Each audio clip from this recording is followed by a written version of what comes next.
Good morning, everyone. My name's Christy. Welcome to my corner. Thanks for joining me today for Flossmas number 9, where we will drink some coffee and yammer on and open up some advents and look at some stitching and, talk about the world and the day and the time and the things. I'm tired. I think I graded like 60 individual assignments yesterday, so it was a lot. Along with meeting with a prospective student and having to schmooze with local officials. It's fine. It's just, and the dog kept me up. The dog was restless. Anyway, whoa, we're at 42 seconds and I haven't said anything of worth. So in this floss tube, we open up with our Forbidden Fabric Advent Calendar for Flossmas for cross stitching. We open up I'm not starting again. This is my third start. We open up an Ulta Beauty Advent Calendar, a Universal Yums Snicky Snack Advent Calendar, and I taste some coffee that my mom got me in a coffee Advent Calendar. I'm behind in my coffee. So this is day 5. And it has a very bitter aftertaste, but a very sweet feeling up front. Let's see what it is. It's not bad. I'll finish it. But yesterday's I actually enjoyed. This is Gikingo. Mom tried this too. Pear cherry brown sugar. Yes, I taste I taste one of those 3 at the beginning, but then the end is really bitter. It is roasted in Montreal, Quebec. But the origin is Burundi. The origin's Burundi. Yeah, I think I'll finish it. It's very light. There's something sweet at the front and then bitter at the back, but I don't mind that. All right, let's get into advent calendars. So if you want to know more about the Forbidden Fabric Advent Calendar, you can check out my Flossmas number 1 or the whip parade I did on November 29th. But on odd days, you get a giftie. And this feels like a food or, yes, a popcorn, vanilla popcorn. That sounds nice. I might take this to work today as a little sneaky snack for when I'm finishing, hopefully, fingers crossed, finishing up my grading. Well, for now, I'm getting a whole bunch of assignments in tomorrow night, so finishing it up for now. All right, let's take out our 24 Days of Beauty, and we are looking for number 9 right here, and it is, I can't I cut my nails, hold on. Ooh. It's Dermalogica, which is a good brand. Special cleansing gel. Oh, good. This can also go in my travel bag. I kind of have a travel go bag, like with toiletries and stuff, so that way I don't have to constantly pack them. And now with the RV, we're going more often, so it makes sense that I have a go bag. So there we go. Number 9. So this is what we're looking like now.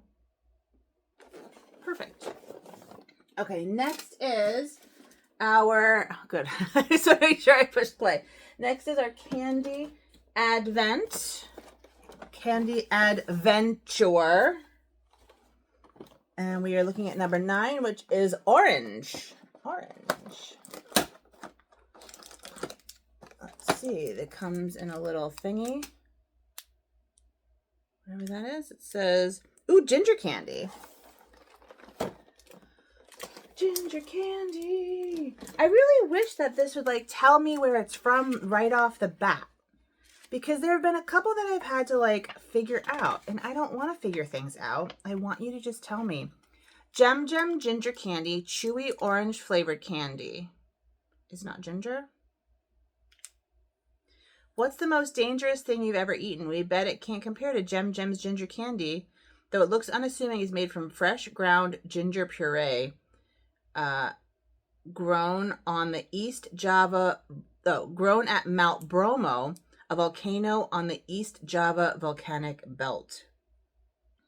This is also Indonesia. That's fun. Now, I really like ginger, but this might be, if I'm being warned about it, it might be a struggle. So let's see, a chewy ginger orange candy. Ooh, it looks like that.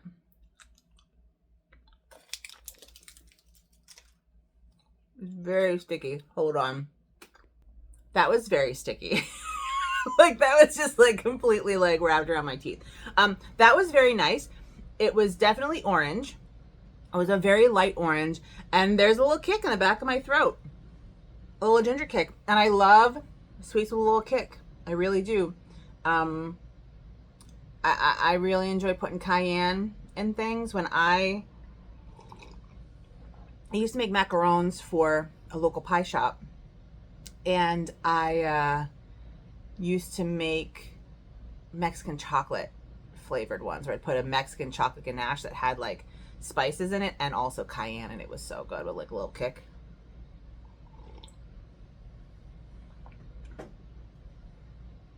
That's it. Those are my advents. Let's talk stitching. I think we can just assume I'm not going to stitch on the cosmic egg this week, at least not until I am not tired when I get home. But the fact that I am stitching almost every day is a great, thing, essentially. So what I chose for today was Nuns Harvesting Phalluses, which looks like that when it's done. And when I last saw you, it looked like that. So the sleeve and sort of moving down. And I will show you where I am now, because I'm, making progress.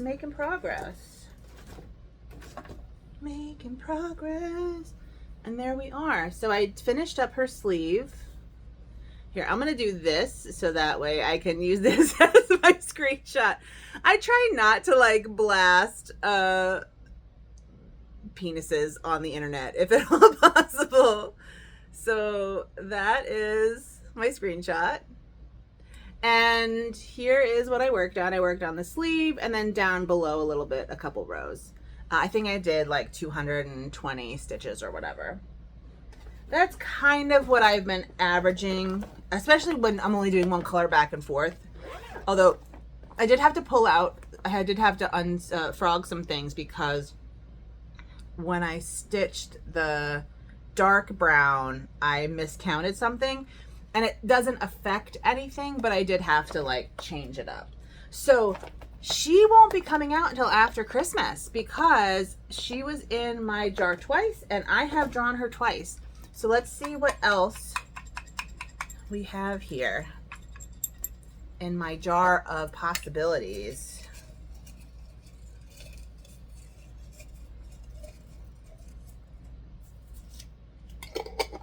I'd like to touch something that I haven't touched in a while. Abracadabra. So I don't even have to move for Abracadabra, because Abracadabra is also in this bag. So Abracadabra, let me show you what it's going to look like, because I have it in my pattern keeper on this phone. Abracadabra, it was a Patreon exclusive, and I don't think I've ever released it. View mock-up. So this is what Abracadabra looks like, and it's essentially a pattern about Roman prognostication. So it has Abracadabra, or like magic, Roman magic. It has Abracadabra, which is a magic word to prevent malaria. And they used to wear it on either papyrus or parchment on their body. They would like write it like this, or they would write it, so in this triangle form, they would get rid of either the first letter or the last letter. In this case, I got rid of the last letter. And then they would wear it. They thought it prevented malaria. I have chickens that they would sacrifice in order to read their entrails. I have augury, which is here, which is examining the flight paths of birds. And so you see the birds, and also that's an auger stick. And so they would look through the stick, like the swirlies at the top, to like figure something out. And then this over here is astrology. So that is what I'm working on. It's only 2 colors, and I'm doing it on this like really, really awful gold sparkly Aida because I thought it felt more magical. And that's where I am. So I'm probably just going to work in that red. It's in 666, which I thought was fitting for something about magic. And what else is it on? 666 and 3371. Oh yeah, 3371. I use 3371 a lot in my historical pieces because it is almost the exact color as like oak gall ink, which is a dark brown ink that many manuscripts were written in. But it's this sort of dark brown color. So I use this color a lot. So there we go. I will work on that. And what I might do is kind of come down here, work my way down here, and then pop over here and do a chicken. I would like to do something that's not just a triangle. So that is what I am working on tonight. And that is all I have to talk about. Yeah, just work. Today's more grading, reading. I have a meeting tomorrow for a book award that I am chair of the committee for, so I need to make sure I finish the books. And that's it. I'm just working today. Grading, reading, maybe some scheming, and that's it. So I will talk to you tomorrow. I will show you my progress on my abracadabra. And I hope that you are having I hope you have a great day. So with that being said, please take good care of yourselves and have a good Flossmas. Bye.